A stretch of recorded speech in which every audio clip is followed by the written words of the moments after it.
Assalamualaikum warahmatullahi wabarakatuh. Salam IPA, sehat dan santun.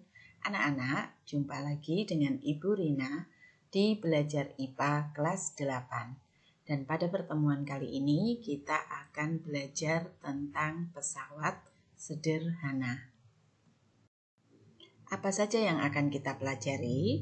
Yang akan kita pelajari pada pertemuan kali ini, yang pertama adalah pengertian pesawat sederhana, 2. Jenis-jenis pesawat sederhana, dan 3. Prinsip kerja pesawat sederhana pada sistem gerak manusia. Baiklah, kita mulai yang pertama, yaitu pengertian pesawat sederhana. Pesawat sederhana adalah alat yang digunakan untuk mempermudah pekerjaan manusia atau mempermudah usaha. Pada pesawat sederhana ada istilah keuntungan mekanis. Keuntungan mekanis adalah bilangan yang menunjukkan berapa kali pesawat menggandakan gaya. Rumus keuntungan mekanis atau disingkat dengan KM sama dengan gaya beban per gaya kuasa atau sama dengan FB per FK.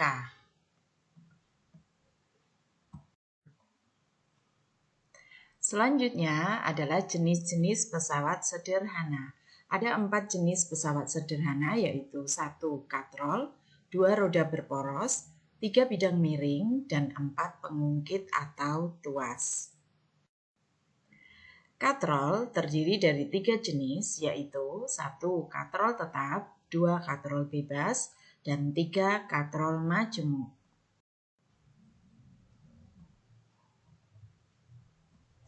Katrol tetap. Katrol tetap berfungsi untuk mengubah arah gaya. Pada katrol tetap tunggal, gaya kuasa yang digunakan untuk menarik beban sama dengan gaya beban atau FK sama dengan FB. Keuntungan mekanis katrol tetap sama dengan 1. Contohnya adalah katrol pada timba air sumur. Katrol bebas. Katrol bebas berfungsi untuk melipatkan gaya. Pada katrol bebas, gaya kuasa yang diberikan untuk mengangkat benda lebih kecil dari gaya beban. FK sama dengan setengah FB. Keuntungan mekanis katrol bebas sama dengan 2. Contoh adalah katrol yang ada di pelabuhan yang digunakan untuk mengangkat peti kemas.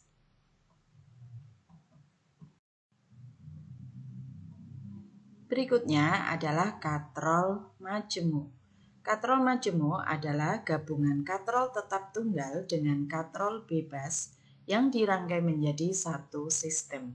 Keuntungan mekanis katrol majemuk sama dengan jumlah tali yang menyokong beban. Perhatikan gambar. Gambar yang pertama, keuntungan mekanisnya kalau dihitung jumlah tali yang menyokong beban 1, 2, sehingga keuntungan mekanisnya ada 2. Sedangkan pada gambar yang kedua, jumlah tali yang menyokong beban yaitu 1, 2, 3, 4, sehingga keuntungan mekanis dari katrol majemuk ini sama dengan 4. Contoh katrol majemuk adalah katrol pada bidang industri yang digunakan untuk mengangkat beban berat.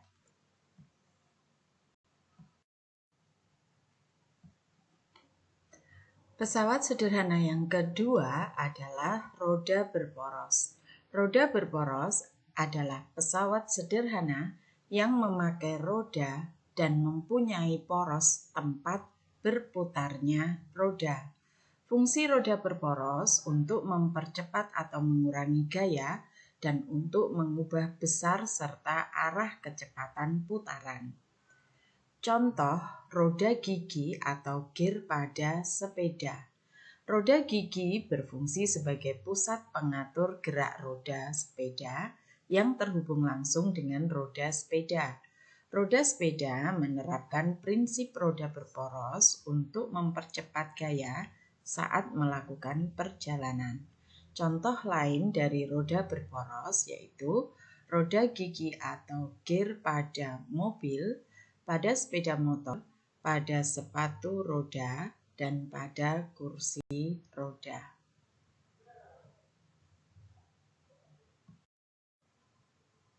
Selanjutnya, pesawat sederhana yang ketiga adalah bidang miring. Bidang miring adalah bidang datar yang diletakkan miring membentuk sudut tertentu sehingga dapat memperkecil gaya kuasa. Contoh, tangga, skrup, dan pisau.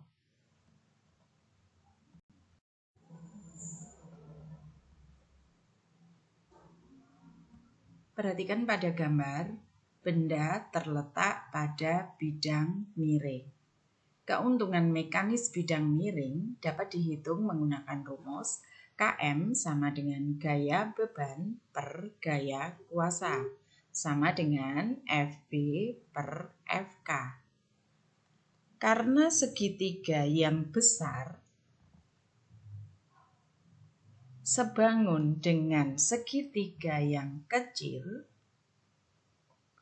maka Fb per Fk sama dengan L per H.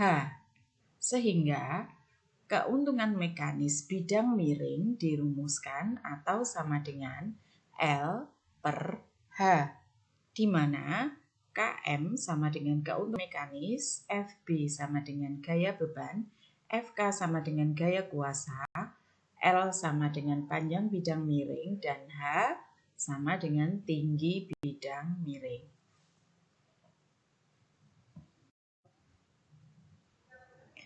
Jenis pesawat sederhana yang keempat adalah pengungkit atau tuas. Bagian-bagian dari pengungkit terdiri dari tumpuan, gaya kuasa, lengan kuasa, gaya beban, dan lengan beban. Pengungkit dapat memudahkan usaha dengan cara menggandakan gaya kuasa dan mengubah arah gaya.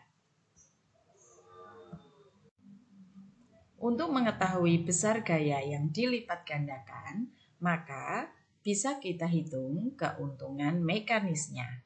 Karena syarat kesetimbangan tuas atau pengungkit adalah Fb kali Lb sama dengan Fk kali Lk, dan Km keuntungan mekanis sama dengan Fb per Fk, maka keuntungan mekanis tuas sama dengan Lk per Lb, di mana Km sama dengan keuntungan mekanis, Fb sama dengan beban, Fk sama dengan gaya kuasa, Lk sama dengan lengan kuasa, dan Lb sama dengan lengan beban.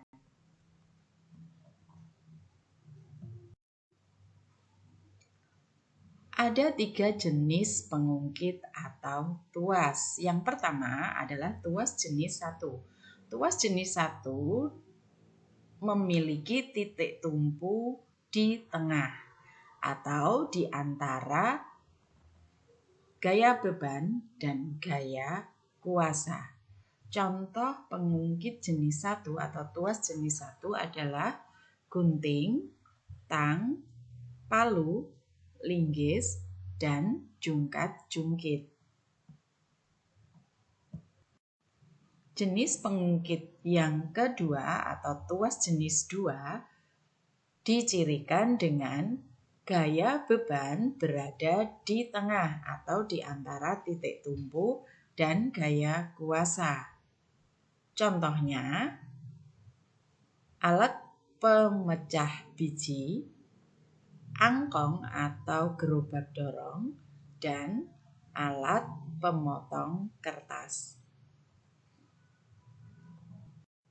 Sedangkan tuas jenis 3 atau pengungkit jenis 3 cirinya adalah gaya kuasa berada di tengah di antara titik tumpu dan gaya beban. Contohnya yaitu sekop, penjepit kertas, pemotong kuku, dan pinset. Dari ketiga jenis pengungkit bisa kita hafalkan. Tuas jenis 1 tengahnya adalah T, tumpu. Tuas jenis 2 tengahnya adalah B, beban. Dan tuas jenis 3 tengahnya adalah kuasa K. Sehingga 1, 2, 3 kita ingat dengan kata TBK. Selanjutnya, prinsip kerja pesawat sederhana pada orang yang sedang mengangkat barbel. Orang yang sedang mengangkat barbel ini adalah contoh penerapan pengungkit jenis ketiga, di mana jenis ketiga itu yang tengah adalah kuasa. Kuasanya ada di tengah. Kita perhatikan gambar. Barbel ini ada di telapak tangan sebagai beban. Kemudian lengan bawah ini adalah kuasa. Dan siku ini adalah tumpuan. Sehingga titik bebannya adalah telapak tangan, titik tumpunya adalah siku, dan titik kuasa berada di tengah adalah lengan bawah.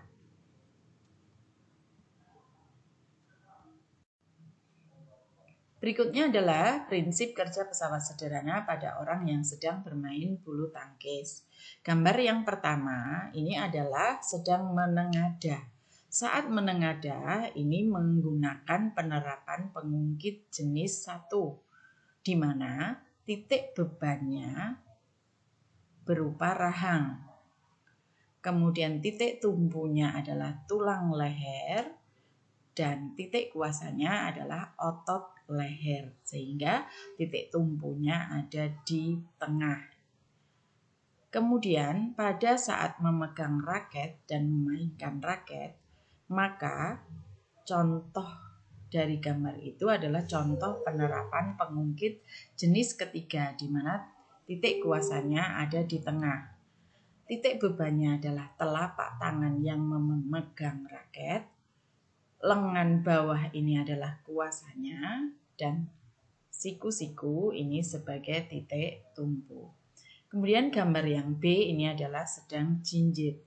Jinjit ini merupakan contoh penerapan pengungkit jenis kedua, di mana titik bebannya ada di tengah yang berupa betis. Kemudian titik tumpunya berupa telapak kaki. Dan titik kuasanya adalah otot betis.